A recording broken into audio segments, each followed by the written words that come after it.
आजच्या याच्यामध्ये आपण साधारणतः जी चिक्स आहेत आणि चिक्सची ग्रोथ होणार आहे, तर त्या पद्धतीने त्याची एक एनाटॉमिकली म्हणजे ते शरीररचना काय असते याच्यावर आपण भर देणार आहोत. जे की आपण पोस्टमॉर्टमची शरीररचना किंवा साधी शरीररचना आतापर्यंत आपण बघितली, जी की आपली सुरुवात होती अंडे कसे तयार होतात ही रचनाप्रमाणे. आता ह्याच्यामध्ये थोडं डीपली आपण चाललो, की किती भागात विभागली जाते ही कोंबडीची शरीररचना. तर ही विभागली जाते एकूण 10 भागामध्ये. आता 10 भागामध्ये म्हणजे कोणचे भाग? तर एक आपण घेऊ जे की पचनक्रिया किंवा पचन संस्था. दुसरी घेऊ आपण ज्याला आपण रिस्पायरेशन किंवा श्वासोच्छ्वास म्हणतो. स्केलेटन म्हणजे पूर्णपणे फक्त हाडं ची रचना आणि त्यानंतर येईल मांसपेशीची रचना. दोन पद्धती येतील की रिप्रोडक्टिव्ह सिस्टीम किंवा फलित करण्यासाठी नरामधली आणि मादीमधली व्यवस्था. त्यानंतर जी काही रक्तभिसरण पसरतं ती सर्क्युलेटरी सिस्टीम आणि त्याच्यासोबतच साधारणतः जे काही नसा असतात ती नर्वस सिस्टीम. एक्सक्रिटरी म्हणजे जे काही शरीरातला विष्ट पदार्थ तो बाहेर जो काढला जातो ती एक्सक्रिटरी सिस्टीम आणि जी काही इम्युनिटी पॉवर किंवा प्रतिकार क्षमता वाढवते ती प्रतिकार क्षमता वाढवणारी ती सिस्टीम. अशा 10 सिस्टीम असतात साधारणतः कोंबडीच्या शरीर रचनाच्या विभागाप्रमाणे. ह्याच्यामध्ये आपण बघितलेला आहे की लहानसा अभ्यास की डोळे, त्यानंतर वेगवेगळे लंग्स, लिव्हर, ओव्हरी, किडनी, मोठे आतडे, छोटे आतडे, हे सगळ्या गोष्टी आपण बघत कुठतरी गिजार्ड आहे, लिव्हर आहे, स्प्लीन म्हणजे स्प्लीह आहे, पॅनक्रियाज आहे, पित्ताशय आहे, हार्ट म्हणजे हृदय आहे, क्रॉप म्हणजे गिजार्ड आहे. ते अशा सगळ्या गोष्टी आपण बघत श्वासनलिका आणि अन्ननलिका बघितलेलेच आहेत. तर त्या रचनेवाईज चाललोत आपण. तर पहिल्यांदा घेऊ आपण पचन संस्था. आता पचन संस्था घेतली तर एका कोंबडीची पचन संस्था ही कशाप्रमाणे असते आणि कशा ठिकाणी असते. तर आपल्याला साधं पचन संस्था म्हटलं की लक्षात येईल की एक श्वासनलिका म्हणजे एक अन्ननलिका असते आणि नॉर्मल अन्ननलिकेचे किती किती रोल पडतात, कशी कशी त्याची व्यवस्था राहील. तर सुरुवात होईल आपल्या तोंडापासून, म्हणजे कोंबडीच्या तोंडापासून सुरुवात होईल आणि एंड होईल संडासच्या जागेकडे. म्हणजे तोंडापासून जागेकडे संडासच्या हे तिचे दोन भाग झाले. एवढे स्टार्ट टू एंड घेतलं. आता मध्ये काय काय पार्ट. तर साधारणतः सगळ्यात आधी आपण मध्ये जर घेतलं, चोचीच्या पुढे निघल्यानंतर आपलं अन्ननलिका, त्यानंतर क्रॉप जिथं चुनाळ म्हणतो आपण, आणि चुनाळाच्या पुढे पुढे जसं गेला जसं गिझार्ड, प्रोव्हेंट्रिक्युलर्स, जे की गिझार्डच्या म्हणजे गिझार्ड म्हणजे जर जातं म्हणजे ज्या ठिकाणी अन्न हे रगडलं जातं, बारीक केलं जातं ते गिझार्ड आहे. आणि त्याच्या आधी ऍसिड मिक्स केलेलं प्रोव्हेंट्रिक्युलर्स आहे. आणि सगळं डिओडेनम मध्ये जाऊन मग वेगवेगळी प्रक्रिया होऊन तिथं पित्ताशय हे ते होऊन मग लहान आतडे, मोठे आतडे आणि त्यानंतर 2 सिकामधून म्हणजे तिथून ते शरीराच्या बाहेर अन्न फेकलं जातं. प्रक्रिया होते कुठे तर हृदय आणि ह्या ठिकाणी अन्नाची पिष्टमय पदार्थाची मोठ्या पोटात किंवा गिजार्डमध्ये प्रक्रिया होऊन ते रक्त रूपांतर होऊन शरीरात मिसळलं जातं. तर अशी ही पचन प्रक्रिया. आता चोच, चोच, तर चोच म्हणजे चोचीचं कार्य काय? फक्त अन्नाचे कण वेचून खाणे. आणि कोंबडीला दात असतात का?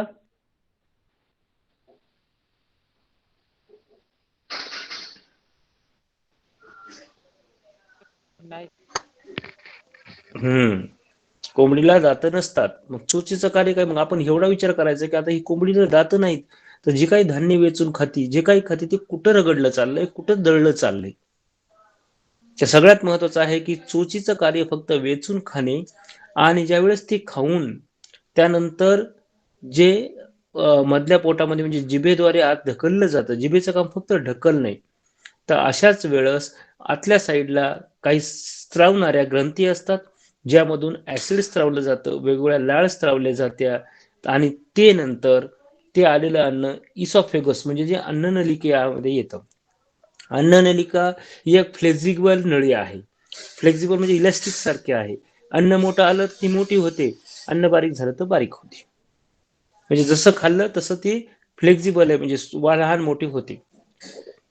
त्यानंतर येतं क्रॉप, ज्याला की क्रॉप मध्ये पाणी, अन्न हे सगळं मिक्स होऊन तेथे वेगवेगळ्या प्रकारचे ऍसिड होतात, एन्झाईम्स तयार होतात. मग अमायलेज नावाचं ऍसिड तिथं मिसळलं जातं.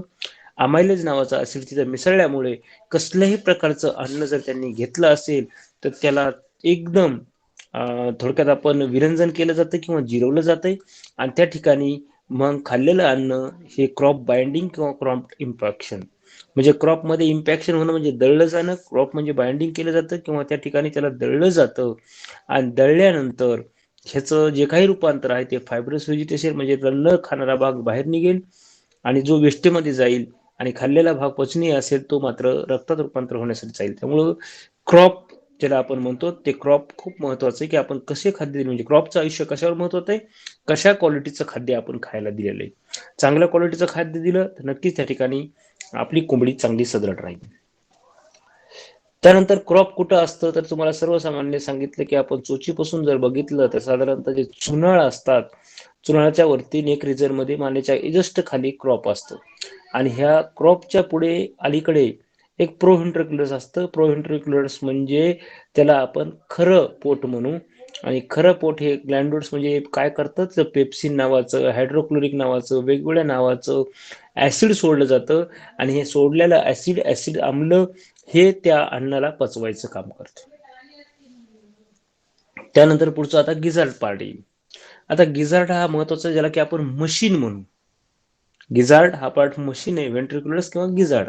प्रोव्हेंट्रिक्युलस म्हणजे तुम्हाला फक्त काही पेप्सिन 3-4 अमाइन्स किंवा 3-4 अमायनो आम्ल मिळायला लागलेत ज्यामध्ये अन्नात मिसळले चाललेत, परंतु त्यापेक्षाही डेंजर असणारे जे काही गिझार्ड मध्ये एक असा पार्ट आहे कोंबड्यांचा की ज्या ठिकाणी मेकॅनिकल स्टमक म्हणायचं किंवा मशनरी आहे जिथे की कसलंही धान्य हे रगडलं जातं, दळलं जातं, मिक्स केलं जातं आणि त्यामुळं काय होतं आणि बारीक प्रमाण केलं जातं म्हणजे खरं अन्न कसलंही तिने गिळू द्या कोंबडीनं त्याची जर बारीक करणं त्याच्यामध्ये लाळ मिश्रित करणं आणि हे रोल असेल गिझार्डचा.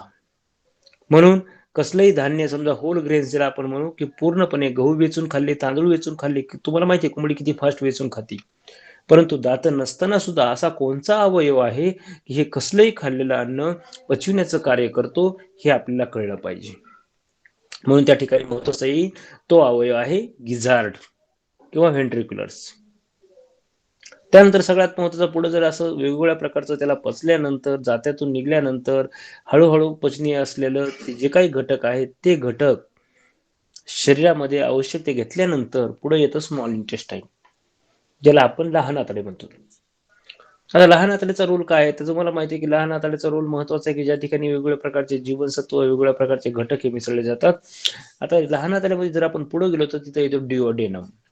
डिओडेनम मध्ये काय तर वेगवेगळ्या प्रकारचे जे काही बायोकार्बोनेट किंवा जे वेगवेगळ्या प्रकारचे हायड्रोलिक ऍसिड्स हे सगळे तिथे मिक्स होतात. ते कुठून घेतले जातात ते पॅनक्रियाज पासून घेतले जातात आणि काही कडू माहिती सगळ्याला पित्ताशय काही कडू घटक असतात ते पित्ताशयामधून घेतले जातात आणि असे वेगवेगळे घटक घेऊन हे अन्न त्या ठिकाणी ग्राइंड पचनीय आणि बारीक केलेलं असतं आणि त्याचसोबत त्यामध्ये काही वेगवेगळ्या प्रकारचे संप्रेरक आम्ल अमायनो आम्ल मिक्स होतात आणि नंतर मग हळूहळू या सगळ्या गोष्टी बनल्यानंतर ह्याच्यातून आवश्यक असणारे काही विटॅमिन्स ए डी ई के काही fat soluble water soluble vitamins हे सगळे विटॅमिन्स जे काही डायजेस्टिव्ह सिस्टीम मधून निघणारे डिओडेनम मध्ये हे सगळे विटॅमिन्स स्मॉल इंटेस्टाईन म्हणजे लहान आतड्यामध्ये शोषले जातात. मग लहान आतडे म्हणजे कोणचे जेजुनम आणि इलियम हे जेजुयम आणि इलियम मध्ये शोषले जातात आणि खालचा जो लहान आतड्याचा पार्ट आहे दोन पार्ट तिथं आपण जेजुयम आणि इलियम म्हणतो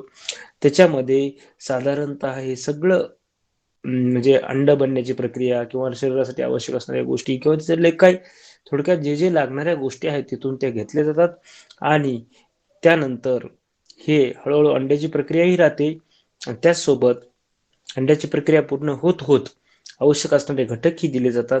त्यामुळे स्मॉल इंटेस्टाईन लहान आतड्याचा रोल खूप महत्वाचा आहे. त्यानंतर सिका. सिका म्हणजे एक दोन अशा एक आतडी असते त्याला दोन बाजूनं अशा बंद म्हणजे दोन बंद म्हणजे ज्यांचे टोक बंद आहेत असे साधारणतः सिका दोन असतात ज्याला पाऊच म्हणू आपण.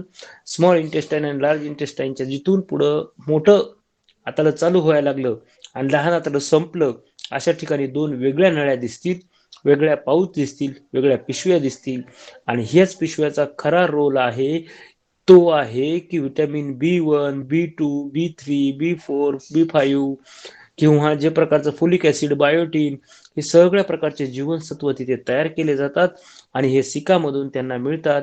म्हणून कोणताही जर आजार डिफिशियन्सी असेल या विटॅमिन्सची तर कुठं लक्षात येईल? सिकामध्ये लक्षात येईल. म्हणून सिका म्हणजे दोन नळ्या, जे की मोठं आतडे आणि लहान आतडे या दोन्हीच्या जॉईंट वर दोन नळ्या असतात, ज्याला की पाऊच सारख्या असतात. पाऊच सारख्या म्हणजे त्याला एंड नाहीये, एंड नसून पलीकडला एंड हा बंद असतो. तर तो तुम्हाला ते फोटो टाकल्यानंतर कळेल. त्यानंतर सगळ्यात महत्वाचं आहे की ह्याच्यामध्ये जे लागणारे घटक घेऊन जे वेस्ट पार्ट आहे ते दिवसातून 3दा कार्य करून वेस्ट पार्ट बाहेर टाकला जातो, त्याला आपण सिकल ड्रॉपिंग म्हणू. आणि ते पार्ट वेस्ट पार्ट बाहेर निघून मोठ्या आतड्यामध्ये येतो.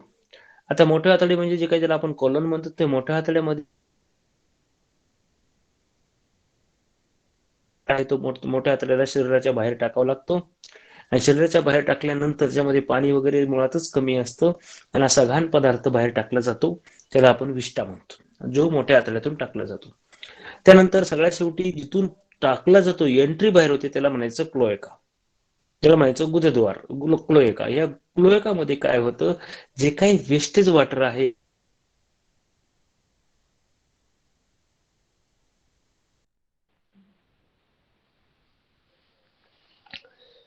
तर म्हणजे कोंबडी पालनामध्ये लघवी आणि संडास एकाच ठिकाणी होते, म्हणजे एकाच छिद्रातून बाहेर येते. त्यामुळे त्या ठिकाणी सगळ्यात महत्वाचं काय आहे की वेगवेगळ्या प्रकारची जी काही संडास आहे किंवा युरेटर्स म्हणजे लघवी आहे, याच्यामध्ये वेगवेगळ्या प्रकारचे युरिक आणि क्रिस्टल्स असतात, ज्यामुळं कधी कधी कोंबड्यांना लघवीचे त्रास होऊ शकतात. त्यामुळे आपल्याला आपण बघितलं पाहिजे की कशा ठिकाणी, कारण अंडे पण तिथूनच निघाले, विष्ठा पण तिथूनच म्हणजे विष्ठा पण तिथूनच निघते, युरिन पण तिथूनच निघते.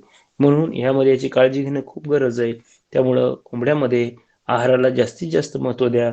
चांगला आहार असेल तर फायदा होईल, आहार जर खराब असेल तर नक्कीच त्यांना त्या ठिकाणी प्रॉब्लेम चालू होतील.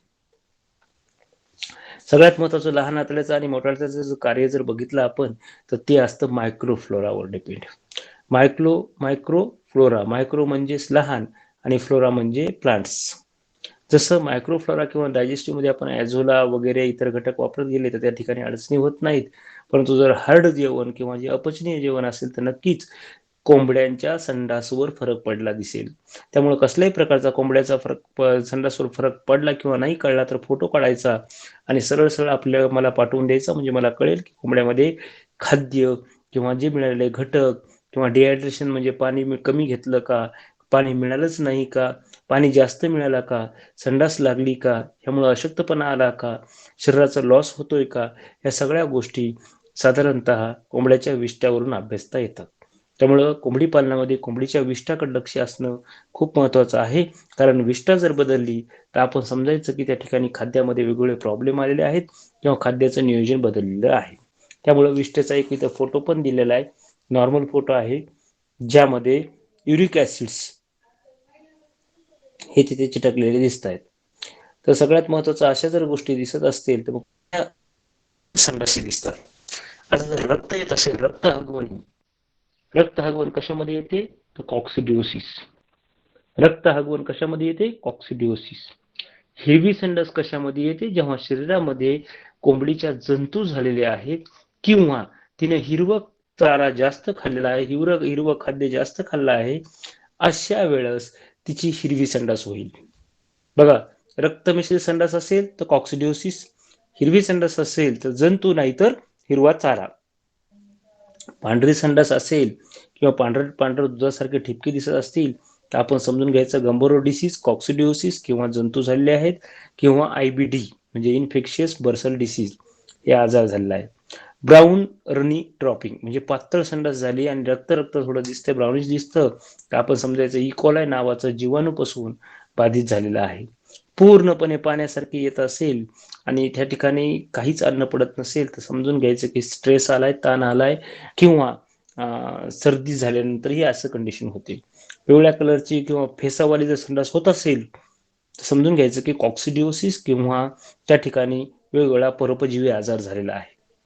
ग्रेनिश व्हाईट किंवा रनिंग कंटिन्युअसली म्हणजे पांढऱ्या रंगाची संडास होते आणि सारखी होत राहते, तर असं समजून घ्यायचं की त्या ठिकाणी संडासच्या जागेचा आजार झालाय. तर हे झालं एकंदर शरीराच्या रचनेमधली पचनक्रिया संस्था. आता दुसरी आहे रिस्पिरेटरी किंवा श्वासोच्छ्वासन संस्था. श्वासोच्छ्वासन संस्थेमध्ये आपण बघितलं की आपल्याला शरीरामध्ये ऑक्सिजन घेतला जातो, कार्बन डायऑक्साईड सोडला जातो, त्याचसोबत ताप जे असते आपल्या शरीराचं तापमान ते बॅलन्स केलं जातं, त्याचसोबत काही विषारी द्रव येते त्याचं टॉक्झिन्स नष्ट केलं जातं.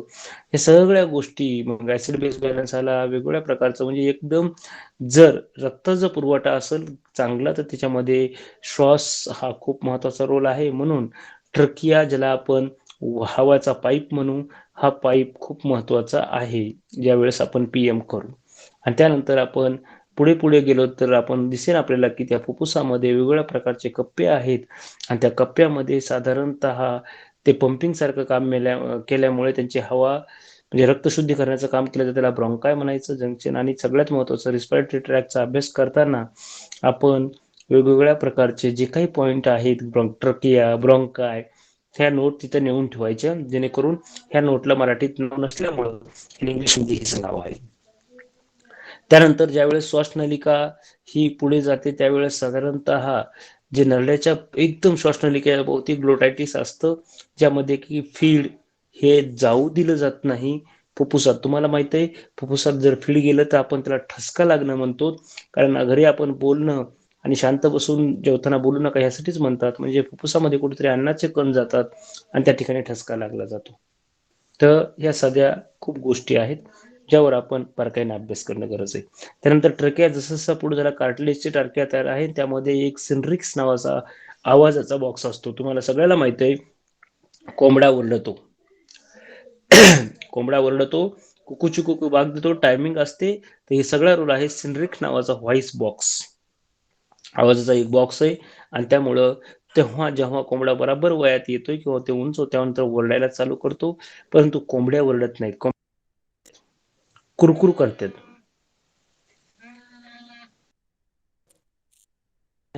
कुरकुर करतात आणि साधारणतः कोंबडा हा कुकू आवाज देतो. म्हणजे हे आवाज कशावर आहे तो व्हॉइस बॉक्सवर आहे. म्हणजे आपण आतापर्यंत कोंबड्या एवढ्या पाळल्या पण एवढ्या बारकाईने कधी अभ्यास केला का बोडके सर? हा सर. एवढ्या बारकाईने कधी अभ्यास केला का आपण कोंबडा का ओरडतो, त्यानंतर किती नाही ठिकाणी सर. त्या ओरडण्यामध्ये कोणत्या बॉक्सचा फायदा असतो, तो व्हॉइस बॉक्स. ठीक आहे, ओके. हा विनोद सर. नाही सर. हा कारण आपण पशुधन पाळतो पण बारकाईने अभ्यास तेवढं करत नाहीत आणि एवढं बारकाईने आपण गरज नाहीच म्हणून समजतो. पण जेव्हा एकदा अभ्यास झाला तर आपल्याला पुढे कुठे शाळेत जायची गरज आहे का, कुठं प्रशिक्षण घ्यायची गरज राहील का?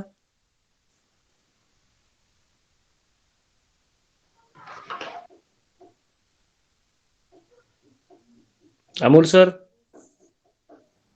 तर एक नाही वेळेस सर. आपल्याला अभ्यास पूर्ण झाला तर पुन्हा अभ्यास करायची गरज राहील का? नाही सर. हा आवश्यकता पडत मग ते एकदाच. आणि बारीक बारीक गोष्टी आपण बऱ्याच गोष्टी आहेत की ज्याचे उत्तर तुम्ही जर असे विचारले तर डॉक्टरला विचार डॉक्टर परेशान होते की तुम्ही ट्रेनिंग कोणाची घ्यायला लागली. प्रशिक्षणामध्ये जर प्रश्न विचारला एक ते अमोल सरच परेशान करून टाकते सगळं. कारण अमोल सर पूर्णपणे असे सगळे याच्यात म्हणले की अमोल सर नेमके तज्ञ कुठं व्हायले. कारण कोंबड्यामध्ये रणेर झाले सगळ्यांना माहीत झालं शेळ्यामध्ये, पण कोंबड्यामध्ये त्याच लेवलला अमोल सर तयार व्हायले. तर ह्या गोष्टी आहेत की काय गोष्टी आपण अभ्यास करून शिकलो आणि ह्या आम्ही शिकलो गेलो पूर्ण वर्षामध्ये पण त्याचं इम्प्लिमेंट होत नाही. आणि इम्प्लिमेंट खरा कोण करीत असतो तर शेतकरी करीत असतो. म्हणून हे खरं नॉलेज शेतकऱ्याला मिळायला पाहिजे. त्यामुळं आपण हे सगळे व्यवसाय सोडून शेतकऱ्यासाठी पुढे आलेलो आहे. आणि त्यामुळे सगळ्याच्या आशीर्वादानं मला पुन्हा ग्रेड 1चं प्रशिक्षण पदही मिळालं. त्याच नंतर आपलं महत्वही वाढेल आणि पुन्हा वेगवेगळ्या ठिकाणी वेगवेगळ्या जिल्ह्यामध्ये प्रशिक्षण द्यायला पण बोललं जाईल. पण प्रशिक्षण कुणाला तर प्रशिक्षकांना. म्हणजे आतापर्यंत तुम्हाला ट्रेनिंगला प्रशिक्षण देण्याच्या ऐवजी आता रोल बदलत गेला. आता कुणाला प्रशिक्षण तर प्रशिक्षक म्हणजे जे काही ट्रेनिंग देतात त्यांना ट्रेनिंग द्यायचं माझ्याकडे येईल. तर असं साधारणतः या पुस्तकामध्ये सगळं आहे की ज्याच्यामध्ये वेगवेगळ्या प्रकारचं रिस्पिरेटरी ट्रॅक दाखविलाय. मी एक व्हिडिओ पण टाकवीन की ज्यामध्ये व्हॉइस बॉक्स काम करतात आणि जे मी नावं सांगितले ते तुम्ही जरी टाकले युट्यूबवर तर हे सगळं दिसतं. त्यामुळं सगळ्यात महत्वाचं काय आहे की नर कोंबड्यामध्ये व्हॉइस बॉक्सचं काम काय आहे. त्यानंतर सगळ्यात महत्वाचा पुढचा घटक आहे फुफ्फुस, ज्याला आपण लंग्स म्हणतो. तर तुम्हाला सांगतो की रिलेटिव्हली याला म्हणजे साधारणतः जे कोंबड्यांचे फुफ्फुस असतात ते लहान असतात परंतु ते असे जसे आपले माणसाचे म्हणजे किंवा इतर प्राण्यांचे फुफ्फुस असे कमी जास्त होतात, तसे हे होत नाहीत. त्यानंतर हे फुफ्फुस साधारणतः डायफ्रॅमला चिटकून असतात. रक्तशुद्धी करणं त्यांचं काम आहे, पण तेवढ्या फास्ट नाही. आपलं जे इतर प्राण्याचं. त्यामुळं त्या ठिकाणी लंग्ज म्हणजे काय तर पिशवी आहे, पण हवेची पिशवी ह्या ठिकाणी साधारणतः कोंबड्यामध्ये लहान असते. थोडक्यात फुगा आहे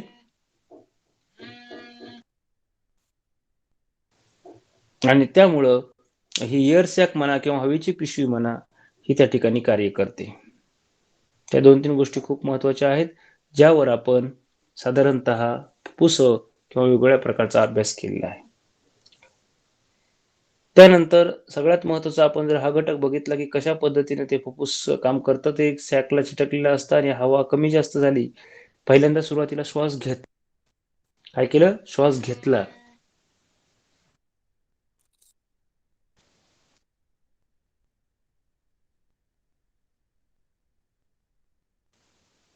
तर श्वास घेतल्यानंतर आपल्या लक्षात येईल, की साधारणतः जे काही श्वास हवेच्या पिशवीमध्ये आल्यानंतर श्वास घेतलेला आहे.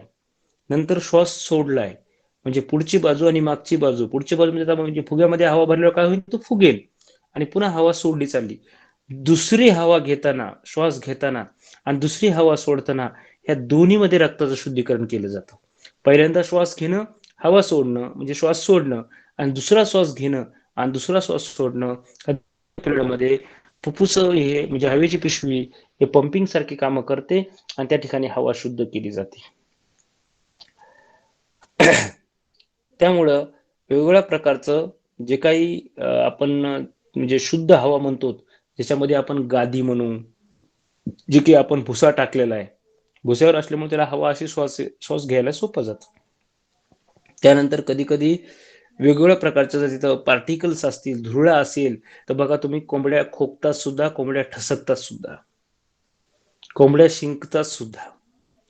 म्हणून कोंबड्यांचं जे काही श्वासनलिका आहे ती खूप नाजूक आहे आणि त्यामुळं त्यांच्यात सुद्धा साधारणतः जसं आपल्या नाकामध्ये केसं असतात, जेणेकरून जंतू आलेले, धूळ आलेली केसं अडवले जातात. तसंच ह्याच्यामध्ये सुद्धा सिलिया असतात. ज्या काय करतात, ट्रकियामध्ये श्वासनलिकेमध्ये मध्ये बारीक-बारीक अशा सिलिया असल्यामुळं जी काही घाण हवा आली, ती तिथेच रोखली जाते. म्हणजे हवामध्ये येते, परंतु तो काय कचरा आला, डस्ट पार्टिकल आले, वेगवेगळ्या प्रकारचं सर्दी आली, तर ती रोखली जाते आणि ती पोटात जात नाही. जेव्हा जास्त प्रमाणात होते तेव्हा पोटात जाते. त्यावेळेस तिला श्वास घ्यायला येत नाही आणि त्यानंतर कोंबड्या आजारी पडतात. त्यामुळे सगळ्यात महत्त्वाचं आहे, की श्वासनलिका ही खूप महत्त्वाची आहे.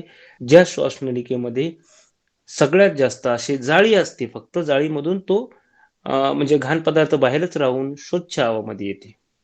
तर हे सुद्धा खूप महत्त्वाचं आहे, की श्वासनलिकेमध्ये कोणते घटक असतात. साधारणतः वेगवेगळ्या प्रकारचे जे काही कोंबडींच्या विष्ठा आहे, जे घटक विष्ठेमध्ये जातात, त्यामध्ये सगळ्यात नंबर 1ला असतो अमोनिया, त्यानंतर कार्बन डायऑक्साईड जो की हार्मफुल गॅस असतो आणि अमोनिया वाढला तर इकोलायचं इन्फेक्शन होतं. म्हणून आपण शेडमध्ये स्वच्छ पोल्ट्री वेस्टमध्ये. त्यानंतर आपण घेऊ हाडाचं. हाडाची सिस्टीममध्ये आपण जर बघितलं, ज्याला आपण स्केलेटल सिस्टीम म्हणू, तर सगळ्याला माहिती आहे, की हे काय हाडांचा सापळा, हाडांचा ढाचा कशासाठी आहे? तर एक त्या शरीराला आकार देत आहे. आता विचार करा, आपल्याला जर हाडं नसते, तर आपल्या प्रत्येकाच्या चेहऱ्याला आकार असता का? चेहऱ्यामध्ये काही बदल दिसते असते का? अजिबात नाही. हाडच नसते, अंगात हाडं नसते, आपण त्या अमिबासारखे झालो असतो. म्हणजे लोळत-गोळत कुठे बी चाललो असतो. परंतु हाडं असल्यामुळे प्रत्येकाच्या चेहऱ्याला आकार आलाय, प्रत्येकाच्या बॉडीला आकार आलाय, प्रत्येकाला उंची मिळाली, प्रत्येकाला चालतानाचा वेग मिळाला, हे हाडामुळे. म्हणजे हाडाचं काम काय? सपोर्ट देणं. आणि तसंच या कोंबडीला सुद्धा स्ट्रक्चरल सपोर्ट द्यायचं किंवा आधार द्यायचं काम कोण करतं? तर हाडं करतात. त्यामुळे हाडंही खूप महत्वाची आहेत. म्हणून तर हाडांची सिस्टीम किंवा हाडाच्या सिस्टीममध्ये त्याच्यावर आधारित आपल्याला काय कळतं? तर कोंबड्यांची वाढ कळते, त्यानंतर त्यांचं वजन कळतं, त्यानंतर त्यांचे किती म्हणजे हाडं मजबूत आहेत का नाही तेही कळेल. म्हणून हाडाचा रोल हे खूप महत्वाचा आहे कोंबड्यामध्ये. फक्त आता कोंबड्यांची हाडं कशी? तर तुम्हाला सगळ्यांना माहिती आहे, की जसं विमान असते किंवा पक्ष्याची हाडं असतात, ते आतून पोकळ असतात. जास्त पोकळ असल्यामुळं काय होतं, त्यामध्ये हवा असते, म्हणून कोंबडी उडी मारू शकते. कोंबडी झाडावर बसू शकते. तसंच इतर पक्षी उडतात, तसं कोंबडी सुद्धा इकडून-तिकडून उडी मारू शकते. फक्त तिच्या शरीराचं आकार वेगळा असल्यामुळं ती हवेत इतर पक्ष्यासारखं जास्त वेळ उडत नाही, पण ह्या झाडावरून त्या झाडावर कोंबडी इझिली उडी मारू शकते. थोडक्यात काय तर कोंबड्यामध्ये जे हड्डी असते किंवा हाडूक असतं ते असतं हवा भरलेलं. त्यामुळं काय होतं त्यांना खूप सोपं होतंय हवेत उडायला सुद्धा आणि त्या ठिकाणी ह्या झाडावरून त्या झाडाला उडी मारायला सुद्धा. तर सगळ्यात महत्वाची गोष्ट आहे की आपण ह्याच्यामध्ये हाडं हे पोकळ असतात. मेडुलरी बोन्स जे म्हणतो आपण ज्याला की आपण मेन सोर्स आहे कॅल्शियमचा जे अंडे देण्यामध्ये. मेडुलरी बोन फक्त अंडे देणाऱ्या कोंबड्यामध्येच महत्वाचं कार्य करतं, ज्यामध्ये जास्तीत जास्त कॅल्शियम हे तिथे मेडुलरी हाडापासून तयार होतो आणि तो असतो 47%. कारण तुम्हाला माहिती आहे अंड्यामध्ये पुढचं कव्हर बनतं म्हणजे 47% त्या ठिकाणी, म्हणून ते अंड ज्यावेळेस बनत येतं, मी अंड्याचा व्हिडिओही तुम्हाला टाकेल की कोंबडीच्या पोटात अंड बनत असताना ते मेडुलरी बोन पासून त्या हाडापासून फिरत फिरत जातं आणि त्यानंतर वेगवेगळ्या ठिकाणी टिबिया, फिमर, प्युबिक बोन बाहेर असं निघून जातं. म्हणून कॅल्शियमचा सोर्स असणारा मेडुलरी बोन हे महत्वाचं आहे कोंबड्यामध्ये. त्यानंतर तिसरी आहे मांसपेशी, ज्याला आपण मसल सिस्टीम म्हणू. आता मसल सिस्टीम मध्ये तुम्हाला पहिला प्रश्न कधी विचारला जाईल की पांढऱ्या रंगाचं मटण कोणचं, म्हणून कोंबडीच्या मटणाला पांढरे मटण म्हणतात. पांढरे मटण का म्हणतात? त्यामध्ये मेद नाहीये, त्यामध्ये फॅट नाहीये, त्यामध्ये तेवढं ब्लड नाहीये. मग पांढरे मटण कोणचं? तर कोंबडीचं मटण. म्हणजे परीक्षेत कुठं लक्षात आलं किंवा आपल्याला माहित पाहिजे किंवा कुठं आपण लेक्चर द्यायला गेलो तर आपल्याला कळलं पाहिजे, इतरांपेक्षा वेगळं दिसल्याशिवाय आपल्याकडे लोक आकर्षली जात नाही. तर पांढरे मटण हे कोंबडीच्या चिकनला संबोधलं जातं. का तर त्याच्यामध्ये साधारणतः रक्त कमी असतं आणि सगळ्यात सोपं म्हणजे त्याच्यामध्ये जे मसल्स असतात त्यामध्ये व्हाईट पार्ट कलर दिसतो, म्हणून त्याला पांढरे मटण म्हणतात. व्हाईट म्हणजे पांढऱ्या रंगाचा पार्ट असतो, म्हणजे मेद नसतो, म्हणजे फॅट नसतं. त्यामुळं हे मटण पांढरे मटण असल्यामुळं, फॅट नसल्यामुळं ज्यांना ज्यांना अटॅक, हार्ट अटॅक, कसलेही कोलेस्ट्रॉल वगैरे हे होत असेल आणि असा त्रास होत असेल तर त्या व्यक्तीनं सुद्धा हे मटण खाल्लं म्हणजे हे मटण पचनीय आहे. अटॅक येत नाही थोडक्यात म्हणजे पांढऱ्या मटणामुळं. त्यामुळं हे आपण म्हणजे वजन तर वाढतं पण त्रास होणार नाही असं मटण आहे, याला पांढरे मटण म्हणायचं. तर हे आपल्या लक्षात राहिली, पांढरे मटण म्हणजे साधारणतः कोंबडीचं मटण. त्यानंतर जी काय आहे प्रजनन संस्था ही खूप महत्वाची आहे आणि ह्याच्यामध्ये आपण प्रजनन संस्थेमध्ये तुम्हाला माहित आहे की गर्भ कुठे तयार होतोय? शरीरामध्ये का शरीराच्या बाहेर? अमोल सर. शरीराच्या बाहेर सर. हा, कोंबडीचा गर्भाशय कुठे आहे? अंड. आणि अंड हे शरीराच्या बाहेर असतं. हो सर. आणि जन्मलेलं अंड लगेच पिल्लू घेऊन निघतं का? नाही, ठराविक कालावधी घेतं आणि त्यामध्ये पिल्लाची वाढ होते. त्यामुळं आपल्याला ही अंड तपासण्याची सोनोग्राफी मशीन बनवायची. सोनोग्राफी मशीन म्हणजे एक बॉक्स आहे, त्या बॉक्समध्ये बल्ब लावलेला आहे आणि वर एक छिद्र पाडलेलं आहे. एक बॉक्स आहे, हे बनवायला टाकलं आज मी, ते बनवायला टाकलं, त्याला बॉक्स आहे लाकडाचा आणि त्याला बाजूनं बल्ब आहे आणि वर छिद्र पाडले, जेणेकरून याच्यामध्ये आपल्याला ज्यावेळेस लाईट लावली त्या छिद्रातून प्रकाश येईल आणि त्याच्यावर अंड ठेवलं तर अंड्यामधल्या हालचाली दिसतील. मग कोणचं आहे मध्ये कसं पिल्लू तयार होतं हे आपल्याला कळेल. त्यामुळं फलित अंड्यातून कशा पद्धतीनं पिल्लू निघतं गोष्टी आपल्याला कळणं महत्वाचं असतं. त्यामुळे रिप्रोडक्टिव्ह सिस्टीम मध्ये मॅग्नम, अल्ब्युमिन, वेगवेगळे पदार्थ म्हणजे वेगवेगळ्या प्रकारचे जे कप्पे आहेत जिथून की अंड तयार होतं आणि इलास्टिक लाईक असतं. जसं जसं अंड मोठं होतं ते इलास्टिक राहायचं. आता अजून काही काही पक्षामध्ये तुम्हाला ही माहिती आहे की 2-2 अंडे देतात. पक्ष्यामध्ये म्हणजे आपण टर्की वगैरे असे इतर पक्षी घेऊ, असे जे काही 2-2 अंडे देणारे आहेत त्याला क्लच म्हणायचं. सर्वच नाही पण लहान लहान पक्षी जे बारीक बारीक अंडे देणारे 2-3 अंडे देऊ शकतात. म्हणजे प्रत्येकाचं ओव्ह्युलेशन किंवा म्हणजे अंडे देण्याची पद्धत वेगळी आहे.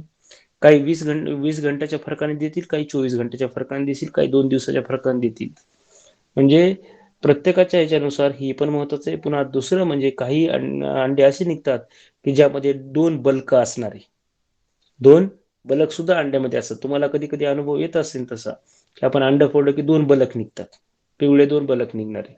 तर अशा या गोष्टी किंवा काही काही मध्ये येतं तुमच्याकडे आले नसेल पण अंड फोडल्यानंतर त्यामध्ये पिवळा भागच निघत नाही. 2 बलक निघले आपल्या लक्षात राहिलं. परंतु एकच अंड निघलेलं बघितलं का कधी अंड्यामध्ये बलक निघलेला? पण जेव्हा नाही सर. जास्त प्रमाणात आपल्याकडे असेल तेव्हा हे दिसेल. तिसरा एक प्रकार दिसेल तुम्हाला, साधारणतः अंड्यामध्ये अंड निघतं. जेव्हा कॅल्शियम आपण जास्त प्रमाणात खायला द्यायला लागलो तर अंड्यामध्ये अंड म्हणजे अंड फोल्डर अजून एक अंड निघतं. तर हे सुद्धा बदल दिसतील. हे आपल्या माहित असायला पाहिजे. हा काही चमत्कार नसतो. तर आपण जास्त औषधं खाऊ घातल्यावर असे प्रकार होतात. म्हणून आपल्याला सगळ्याला हे माहित आहे की कशा पद्धतीनं अडीअडचणीला आपण काही कॅल्शियम मनानच देतो जास्त प्रमाणात, त्यावेळेस प्रॉब्लेम होतील. आणि हे प्रॉब्लेम दिसल्यावर हा चमत्कार नसून आपण दिलेल्या औषधाचा परिणाम आहे. नाही तर अंड्यामध्ये अंड निघलं की चमत्कार झाला. आमच्या कोंबड्यामध्ये अरे एका अंड्यात अंड निघालं. तर हा चमत्कार नसून आपण जे औषधं दिलेत त्याचा हा परिणाम आहे. तर ठीक आहे, आजच्या याच्यामध्ये आपण एक एक सिस्टीम बघू, प्रतिकार क्षमता आणि त्या पण सिस्टीम उद्या बघणार आहोत. तर सगळ्यात महत्वाचं हे आहे, उद्या मी जालन्याला जाणार आहे. तिथं कोंबडी पालनाचं ट्रेनिंग आहे. तर कोंबडी पालनाचं ट्रेनिंग शिकवत असताना आपला कॅमेरा ऑन राहील. जे जे जॉईन होते ते बघू शकतील किंवा मी त्याच्यातही दुसरा परिणाम काढतो की शूटिंग करून ठेवेल. लाईव्ह घेता आलं तर आपण आपलं बिझी असतो, गाडीवर असतो, त्याच्याऐवजी मी शूटिंग करेन आणि टाकेल तुम्हाला. हे सगळ्यात चांगलं राहील. लाईव्ह कसं बघता येईल सर? लाईव्ह नाही, मग आपलं युट्यूब लाईव्ह चालू करेल ना मी तिथे. हा, जे जे उद्याच्या प्रमाणे चालेल. आपापल्या वेळेनुसार जे ऐकतील आणि मग युट्यूब सेव्ह पण राहील.